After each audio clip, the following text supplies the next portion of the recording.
Suicide नहीं कर सकता। ये कैसे हुआ मुझे नहीं पता। लगता है कि किसी ने झूठी खबर दी है और ये खबर झूठ निकली।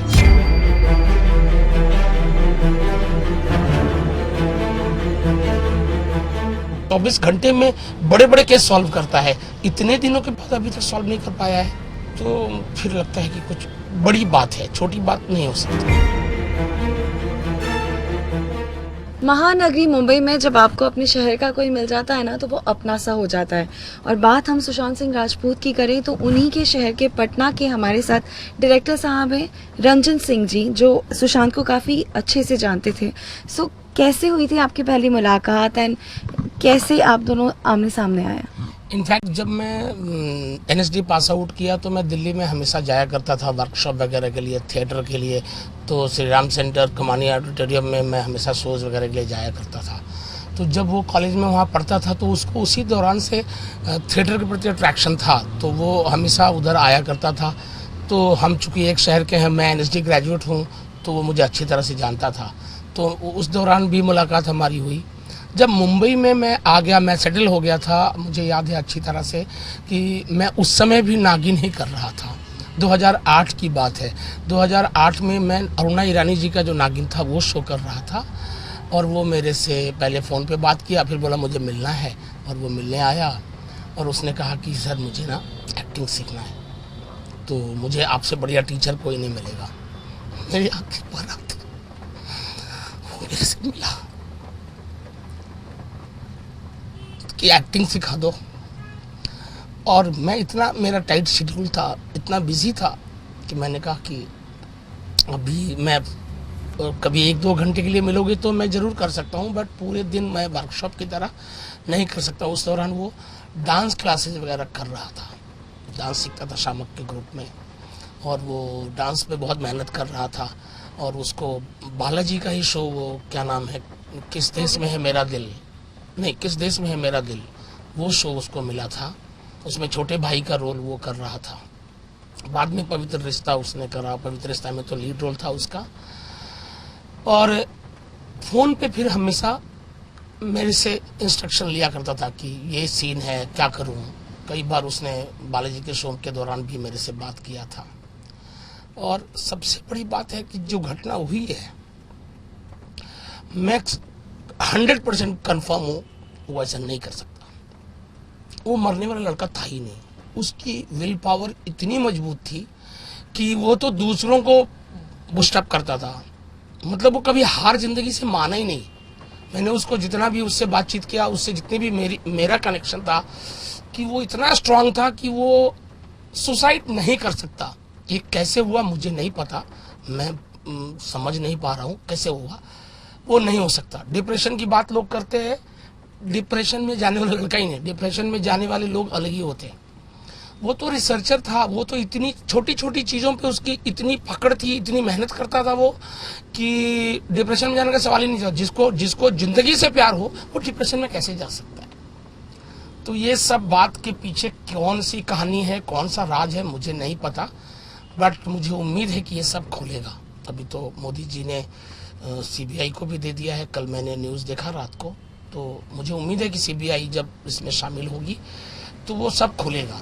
और कहीं ना कहीं बहुत बड़ा कनेक्शन है, कुछ ना कुछ, और वो दबाया जा रहा है, वो छुपाया जा रहा है, वो जरूर खुलेगा।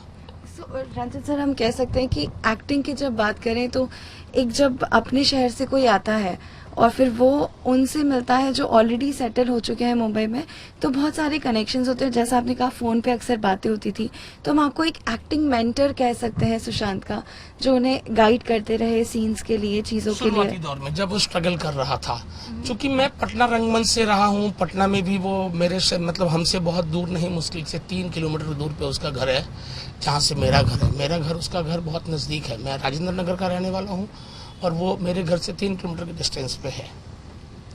तो चूंकि मैं एक स्टैब्लिश थिएटर वर्कर था, NSD ग्रेजुएट, मैं जिस समय सिलेक्ट हुआ था बिहार से 2 ही लोग थे, तो वो सब लोग जानते हैं एक दूसरे को, तो इस वजह से भी। और मैं शुरू से ड्रामा स्कूल में एज ए डायरेक्टर ही कोर्स किया था और यहाँ भी आके एज ए डायरेक्टर स्टैब्लिश हुआ। और मैं इसलिए जाना जाता हूँ कि थोड़ा सा बिहार के जो लोग आते हैं या पटना से जो लोग आते हैं उनको ये खबर वहाँ पे होती है कि रंजन एक है जिससे मिलेंगे तो वो मदद करता है। और मैं देखो सबको होता है, अपने शहर के प्रति एक अट्रैक्शन होता है, तो हमारे शहर के जो भी एक्टर आते हैं जो थिएटर में उनको जानता हूँ तो मैं ज़रूर कोशिश करता हूँ कि उसको कुछ में अब मेरी तरफ से मदद हो सके। चाहे जो शो मैं कर रहा हूँ वहाँ कोई कैरेक्टर की ज़रूरत हो तो मैं उसको बुलाता हूँ। तो सुशांत से भी इस दौरान इस तरह से बातचीत हुई, क्योंकि वो जब दिल्ली में भी रहता था तो उसको अट्रैक्शन था, हालांकि वो साइंस से ज़्यादा कनेक्शन में था। जब वो इंजीनियरिंग कॉलेज में पढ़ता था तो वो शाम को थिएटर शो देखने आ जाता था, श्री राम सेंटर में कमानी में आता था, तो वहाँ पे मुलाकात हो जाती थी। और जब इधर आया तो फिर तो वो पूरी तरह से सोच के ही आया था कि मुझे एक्टिंग में जाना है। तो फिर बालाजी में उसको संयोग से अच्छा रोल मिल गया। शुरू में तो वो डांसर में वो बैकग्राउंड में डांस भी किया बहुत दिनों तक, उसने बहुत तकलीफ भी, जबकि उसके पास सब कुछ सक्षम था, उसके घर में किसी चीज़ की कमी नहीं थी, कि ऐसा नहीं कि वो चाहता तो घर से पैसे नहीं ले सकता था। मतलब एक तो होता है ना, हम बिहारियों में ना एक बहुत वो होता है कि मैं अपने दम पे मुझे खड़ा होना है। मैं भी उसी तरह का हूँ कि मैं अपने दम पे खड़ा हूँगा। मेरे बाबूजी के पास सब कुछ है बट उनसे मुझे नहीं चाहिए, कुछ नहीं चाहिए। तो वो भी वैसा ही था कि मुझे घर से मदद नहीं चाहिए, मुझे अपने बल पे खड़ा होना है। तो इस तरह से, और उसका क्या है, मेहनत इतना था और संयोग ऊपर वाले की भी उसको मदद थी, उसको फटाफट काम मिलने लगा। पवित्र रिश्ता तुरंत मेन रोल मिल गया। वहाँ भी वो सबका लाडला था। मैं शूटिंग में तो नहीं गया हूँ बट मेरे कई दोस्त हैं जो वहाँ पे, स्वाति है मैंने मेरे साथ बहुत काम की है, और भी बहुत सारे एक्टर सब जो वहाँ काम करते थे, प्रोडक्शन टीम, सबसे मेरी बातचीत होती थी। सबका लाडला था वो, सबके साथ इतना जुड़ा हुआ था। देखो मुझे याद है कुछ जून में शुरू हुआ था ये 2009 में, और उस समय से लेके कुछ 2012 तक वो किया। 2012 में उसने उसको कहा उधर जाना था, नहीं डायरेक्शन का कोर्स करना था उसको, कि मुझे डायरेक्शन का कोर्स सीखना है और यूएस जाना है, और ये सब करके उसने सोच छोड़ा था कि मुझे अभी इससे बचना है और मुझे अभी सिनेमा करना है। तो फिर तुरंत तो नहीं गया, लेकिन बाद में वो गया, उसने ट्रेनिंग भी ली। उसके बाद में फिल्मों में आ गए, वो एक कहते हैं टीवी से उभर के फिल्म का सितारा बने। सो रंजन जी, आपकी उनसे उस लास्ट आखिरी अगर मुलाकात या आखिरी बात कहें तो वो कब हुई होगी? बात हुई धोनी के दौरान बस मुलाकात नहीं हो पाई, क्योंकि मैं भी 30 दिन में, आप जानती हो मैं 30 दिन शूटिंग करता हूँ, और उसके पास भी वक्त नहीं था कि वो हमारे सेट पे आए या इधर मिले आकर के। फ़ोन पे मैंने कॉन्ग्रेचुलेशन किया था उसको, क्योंकि धोनी फिल्म मैंने देखा तो मतलब मैं ये कह सकता हूँ कि जितनी भी बायोपिक बनी है पिछले 10-15 सालों में, धोनी से बेहतर कोई नहीं है। मैंने वो फिल्म कम से कम 12-13 बार देखी है। आज भी घर पे कभी टेलीकास्ट होता है तो मैं ज़रूर देखता हूँ। एंड एक बात आपने बहुत दावे से कही है कि वो इंसान सुसाइड नहीं कर सकता। नहीं, मैं मानने को तैयार नहीं हूँ, चाहे कोई भी कुछ भी कह ले, मैं नहीं मानूंगा, वो सुसाइड नहीं कर सकता। अब वजह कहाँ पे है मैं नहीं बता सकता, बट ये बात खुलनी चाहिए, क्योंकि सुसाइड करने वाली टेंडेंसी आदमी में समझ में आता है। एक होता है ना कि आदमी अशांत होता है, थोड़ा सा विचलित है दिमागी रूप से शुरू से ही, वो था ही नहीं। वो तो इतना स्थिर था, वो तो कभी रिएक्ट नहीं करता था किसी बात पे, वो तो ज्ञानी था, कहते कि महात्मा जैसा था वो बड़ी बड़ी बात जब पहाड़ टूट जाए वो स्माइल करता था, क्योंकि वो सेल्फ डिपेंडेंट, सेल्फ कॉन्फिडेंट वाला था। वो डरता नहीं था कभी किसी चीज से, घबराता नहीं था कभी किसी चीज से, वो तो सबकी मदद करता था। पैसों में तो उसका अट्रैक्शन ही नहीं था, पैसा तो उसके पास फेंक दो 200-400 करोड़ तो भी वो उसमें उसका अट्रैक्शन नहीं था, पैसे में इंटरेस्ट ही नहीं था उसको। आप सोचो उसके पास से दूसरे लोग पैसे ले लेते थे, वो उसको उफ नहीं करता था वो, ऐसा था। तो आपने कहा कि बहुत सारी चीजें हैं, कुछ राज हैं जो खुलेंगे, या कौन है वो पीछे, तो क्या लगता है आपको? मैं तो देखो, आप तो मीडिया पे, सोशल मीडिया पे बहुत लोगों के नाम आ रहे हैं, मैं डायरेक्टली ऐसा कुछ नहीं कह सकता, क्योंकि इन्वेस्टिगेशन के बाद ही समझ में आएगा सच में कौन है। लेकिन ये तो तय है कि कोई ना कोई है, आएगा और बहुत जल्दी आएगा, क्योंकि अभी मुझे मोदी जी पे भरोसा है, और मोदी जी ने जो सीबीआई को दिया है तो ये सीबीआई जरूर खोलेगा, क्योंकि बहुत सारी परतें हैं इसमें, बड़े लोग हैं, तभी इतने बड़े केस को लोगों ने इतना आसानी से दबाने की कोशिश की है, ऐसा हो नहीं सकता। तो इसमें अभी पूरा हिंदुस्तान इन्वॉल्व है, पब्लिक तो है ही, अभी नीतीश कुमार हमारे मुख्यमंत्री उन्होंने भी अभी वो भी शामिल हो गए, मोदी जी भी अभी शामिल हो गए। तो मुझे उम्मीद है न्याय मिलेगा और बहुत जल्दी मिलेगा। 2 से 3 महीने में ये सब खुल जाएगा कि कौन कौन शामिल है, और इतने बड़े लोग होंगे इसमें, आप सुन के आश्चर्य करोगी, क्योंकि ये छोटा केस नहीं है, बहुत बड़ा है जहां तक मुझे लग रहा है। मैं नाम बहुतों का ले सकता हूं, बट अभी मैं लेना नहीं चाहता। है तय है कि है। सर, जो नेपोटिज्म का एक एंगल कंगना ने भी बताया या वो, सो आपको लगता है ये कहीं रीजन है देखो, या? नेपोटिज्म पे मैं पूरी तरह से सहमत नहीं हूँ। नेपोटिज्म तो हर क्षेत्र में होता है थोड़ा न थोड़ा। जैसे मैंने अभी कहा कि मैं बिहार का हूँ, तो बिहार के लोग जो आते हैं उनके प्रति मेरा एक आकर्षण है, इसको भी आप नेपोटिज्म कह सकते हो। मैं ये कह सकता हूँ कि मेरे पटना से कोई आया तो मुझे लगता है कि मेरे पटना के लोग टैलेंटेड हैं और थिएटर करते हैं, बहुत मेहनत करते हैं, और मेहनत करके अपने आप, उनके अंदर एक जिद होती है कि मुझे अपने आप को स्टैब्लिश करना है। वो एक कमरे में 8-8 लोग रह के बिना बेड के चटाई पे भी सो करके स्ट्रगल करते हैं, मेहनत करते हैं। तो मुझे लगता है कि हमारे लोगों में ज्यादा ताकत है स्ट्रगल करने का, मतलब जिंदगी से लड़ने की ताकत ज्यादा है। जैसे मैं भी आया हूं तो आप आश्चर्य करोगे कि मैं कम से कम 22 महीने चटाई पे ले सोया हूं। 22 महीने के बाद मैंने अपने आप को स्थापित किया। 22 महीने में भी स्ट्रगल किया। तो हमारे लोगों में ये लड़ने की ताकत ज्यादा है। लेकिन ऐसा कहा जा रहा था कि मतलब जो उनकी थेरेपिस्ट ने स्टेटमेंट दिया कि उन्हें बाइपोलर डिसऑर्डर या डिप्रेशन के शिकार है, या रिया चक्रवर्ती ने स्टेटमेंट्स दिए। मैं इन सब बातों को समझता हूँ कि ये सब झूठी बात है। थेरेपिस्ट हों, डॉक्टर हों, जो भी हैं, सब कहीं ना कहीं से किसी साजिश में शामिल हैं। और मैं मानता ही नहीं कि वो डिप्रेशन में जाएगा। डिप्रेशन वाला लड़का ही नहीं है। अगर डिप्रेशन की बातें हो रही है तो जरूर कोई ना कोई कहानी बना करके क्रिएट किया गया है। इसको वेल प्लान्ड स्क्रिप्ट की तरह रचा गया है। नहीं हो सकता। डिप्रेशन में सुशांत नहीं जाएगा। मैं किसी गंगा में हाथ में डाल के, पानी में हाथ रख के मैं कह सकता हूँ, नहीं जाएगा। डिप्रेशन में जाने वाला ही नहीं है। क्या आपको लगता है प्यार में कहीं धोखा या ये कुछ कारण हो सकता है?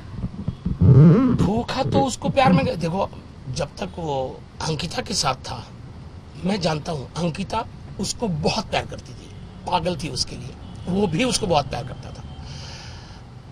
मैं अंकिता में, मैं बोलना नहीं चाहिए, फिर भी मैं आपसे शेयर करूंगा कि अंकिता उसको इतना प्यार करती थी, इतना पागल थी उसके लिए, कुछ ज्यादा ही उसका केयर करती थी। थोड़ा उसको छोड़ देती ना तो शायद अंकिता से वो दूर नहीं होता, अंकिता के साथ होता। बहुत ज्यादा था। तो शायद कभी कभी इंसान को ना, आदमी को ना, बहुत बंधन भी तकलीफ देता है। तो शायद, मैं कंफर्म नहीं कह सकता क्योंकि उसके दिल की बात वो जाने, और मुझे ऐसा लगता है कि थोड़ा सा उसको फ्रीडम कम हुआ तो शायद उससे वो बौखलाया, क्योंकि उस समय वो करियर के उछाल पे था, पंख खोल के उड़ने की कोशिश कर रहा था। बट आज भी मैं कहता हूँ कि अंकिता अगर उसके साथ होती तो शायद ये घटना ना होती। और इन दिनों जो रिया के ऊपर इल्जाम लग रहे हैं कि वो साथ में रही, फिर उसके कारण उनमें डिप्रेशन है, सो रिया के साथ हो गया, होता है ना कि कभी कभी आपको बहुत प्यार मिला हो और एकदम अकेलापन होना, तो फिर कोई भी उसके करीब आए ना तो लगता है कि ये बस सपोर्ट, थोड़ा सा इमोशनल सपोर्ट कोई कर देना। रिया के साथ वो प्यार करता था, रिया के साथ कुछ ऐसा रिलेशन था। मुझे लगता है कि शायद खाली जगहों को भरो, जो होता है ना, फिल अप द ब्लैंक्स, रिया वो थी कि वो बीच के स्पेस में वो आई और इमोशनली उससे जुड़ी। तो और वो लड़का इमोशनल तो था ही, सेंटिमेंट तो उसके पास था ही, वो जुड़ा। बट आएगा, मैं बता रहा हूँ, बहुत लोग आएंगे इस लाइन में, खुलेंगे और सब जाएंगे अंदर। सो ये तो कई सारे सवाल हैं जो लोगों के भी हैं, एंड आई एम श्योर जब आपको ये पहली बार मालूम चला कि सुशांत ने ऐसा कर लिया तो किस तरह से आपने रिएक्ट किया, मतलब क्या हुआ तब? मैं तो, मतलब आज भी मेरा दिल कहता है कि शायद वो कभी फोन कर लेगा, शायद वो किसी दिन आ जाएगा। वो मरा नहीं है, वो मर नहीं सकता, वो आएगा। मुझे वो मरा हुआ महसूस ही नहीं होता, वो जिंदा है ऐसा लगता है कि किसी ने झूठी खबर दी है और ये खबर झूठ निकलेगा। साथ में आपने परिवार वालों से बात हुई या किसी से बात हुई आपकी सर? सब लोगों ने, मेरे घर से बहुत सारे लोग गए थे वहाँ पे। मेरा छोटा भाई है, वो भी वहाँ पे गया था उनके घर पे मिलने के लिए। मेरा छोटा भाई भी वहाँ का लीडर है, तो वो पहुँचा था उनके घर पे। मैं तो यहाँ से नहीं जा पाया हूँ, समझ में नहीं आया कि कैसे बात करूँ, क्या बोलूँ।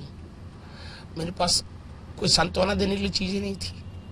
तो मेरे छोटे भाई को वहाँ पे भेजा था उनके घर पे, वो लोग गए थे, सब मिल के आए। तो एक आखिरी चीज, वो कौन से सवाल है जो आपके मन में भी है, जो आज पूरे हिंदुस्तान में हर कोई पूछ रहा है? मेरे मन में दुख है कि महाराष्ट्र पुलिस, हमारी पुलिस इतनी मजबूत पुलिस है, पूरी दुनिया में जानी जाती है, इतने दिन में अभी तक कोई क्लू को नहीं ढूंढ पाया है। तो ये क्यों नहीं कर पाया मुझे समझ में नहीं आ रहा। ये बात सदमा है मेरे लिए कि महाराष्ट्र पुलिस को अब तक तो ये केस को खोल देना चाहिए था, पत्ता पत्ता निकाल देना चाहिए था। क्यों देर हो रही है पता नहीं।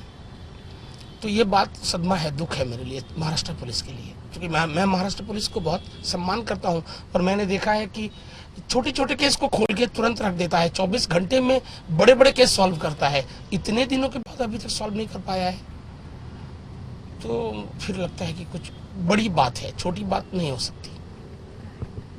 एक आखिरी चीज आप कुछ कहना चाहेंगे अपने लोगों को? बस मैं चाहता हूँ कि ये सॉल्व हो और इसका न्याय मिले, उस बाप को न्याय मिले जिसका एक बेटा खोया है, उसकी बहनों को न्याय मिले, हमको, मुझे मिले, न्याय चाहिए। इन्हीं सारी उम्मीदों के साथ कि न्याय जल्द ही मिलेगा, और कई सारे सवालों के साथ कई सारे सवाल उठ रहे हैं, और इन सब का हम भी कहीं ना कहीं जवाब ढूंढ रहे हैं। कैमरा पर्सन प्रकाश मोरथरा के साथ श्रुति बड़जात्या, मुंबई आज तक।